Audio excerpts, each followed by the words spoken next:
He didn't have to make me cry, did he? That wasn't necessary. How many of you feel like you have red flags? Raise your hand. Have you heard that before? Like, I have a red flag because I'm an IMG. All right. Can someone shout out some red flags for me? No, low scores, gaps, old grad, year of graduation. Give me some more. It's too competitive, right? It's too competitive. Don't bother. You're an IMG. How many times have you heard that? Have you heard that before? Okay. What you're looking at right here is someone with all the gaps, okay?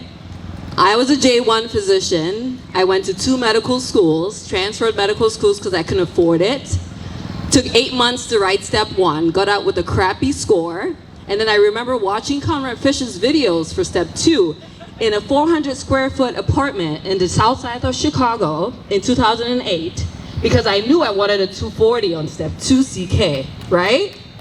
And guess what? Back then, it was the 99th percentile, and I got it. And then took that, applied into residency, 130 programs later, 2 lonely interviews, matched into my second choice, which was family medicine. To Dr., I forget his name, who just went before me, things change. Life changes. You start off in one path, and you think you're stuck, right? You think everything you dreamed of is gone.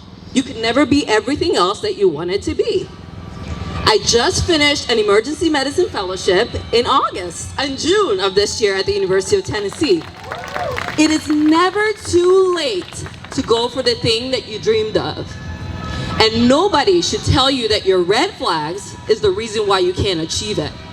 I'm still hopeful for my PGY2 here because I know something's gonna open up for him, okay? But they called me here today to talk about ERAS. And I thought to myself, I could teach you how to fill your ERAS application despite your red flags so that you can showcase the good things that you have. You've heard from the other physicians today. They've told you all the things. You are a physician. You have something to offer. You have experiences from your home country. You worked in your home country, for crying out loud. How many of you practiced before? If someone drops dead right here, I'm sure we can all do all the ACLS protocols to resuscitate them, right? But because the system says that you have to do a little bit more to get back to where you were, you're gonna give up? Are you really? No, we're not.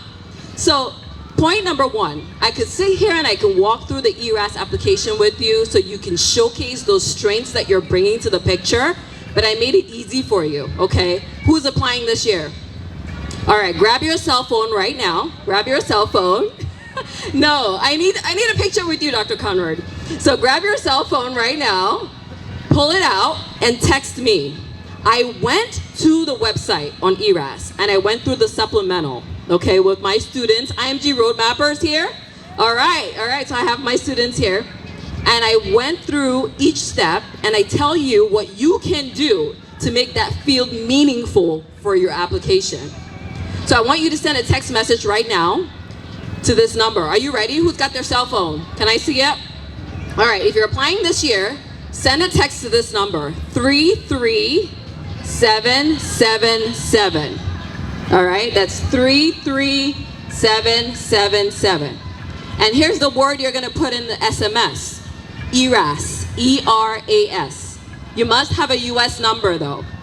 And what it would do is it would ask you for your email and your name. And then you're gonna get a link to a webinar. And that's the webinar where it took about 2 hours of breaking down each form field so that when you apply, before you apply, you go over it, you open up your application and you go through each step. But I'll give you some key points, okay? Number 1, when you're filling out your ERAS form, you need to go back through all your life experiences first and write them down on a Google spreadsheet. Because you want to remember some things you did when you were in your home country, when you were on the island. Caribbean med students in the house? Yeah, I'm a Caribbean grad, another red flag, right? Look at that. But, you know, whatever, we're here now, attending ×2. Tell me what you want to tell me, right?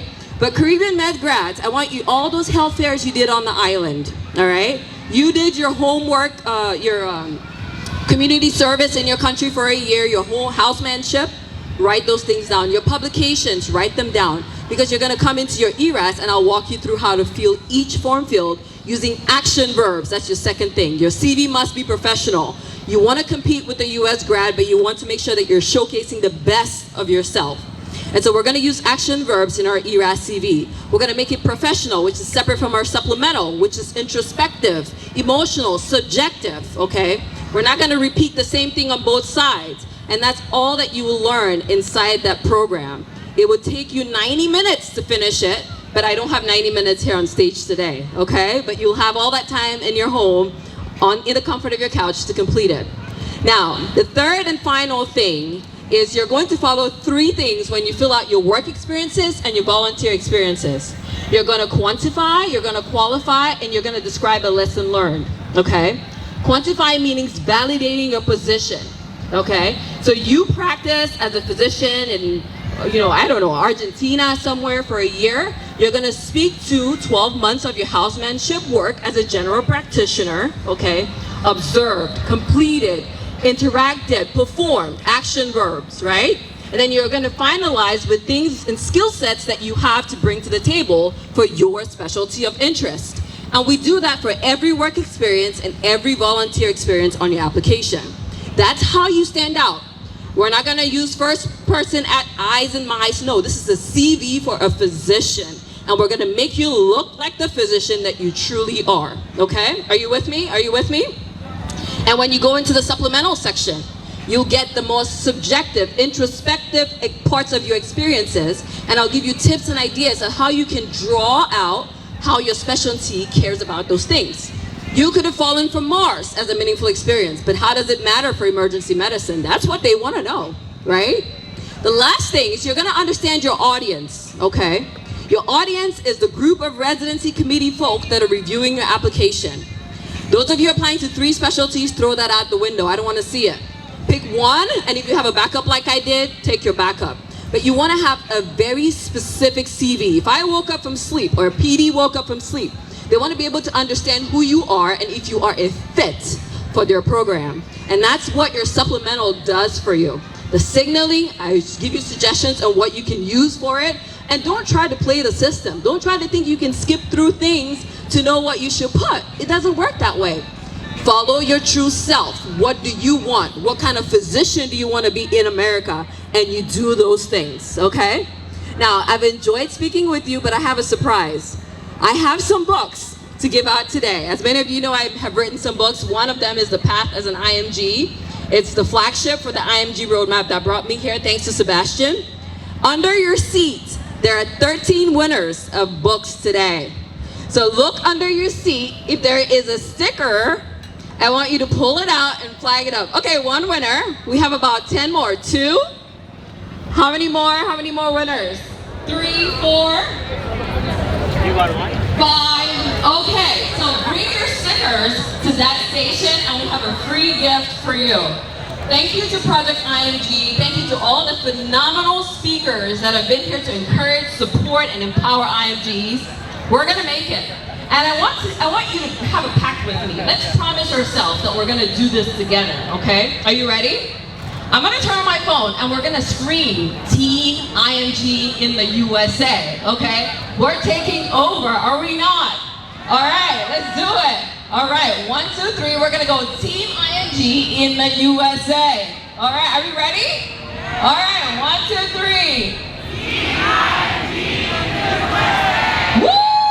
Good luck, future doctors. God bless you, God be with you. And you too can create your own medical success story in spite of your red flags. Thank you, God bless you.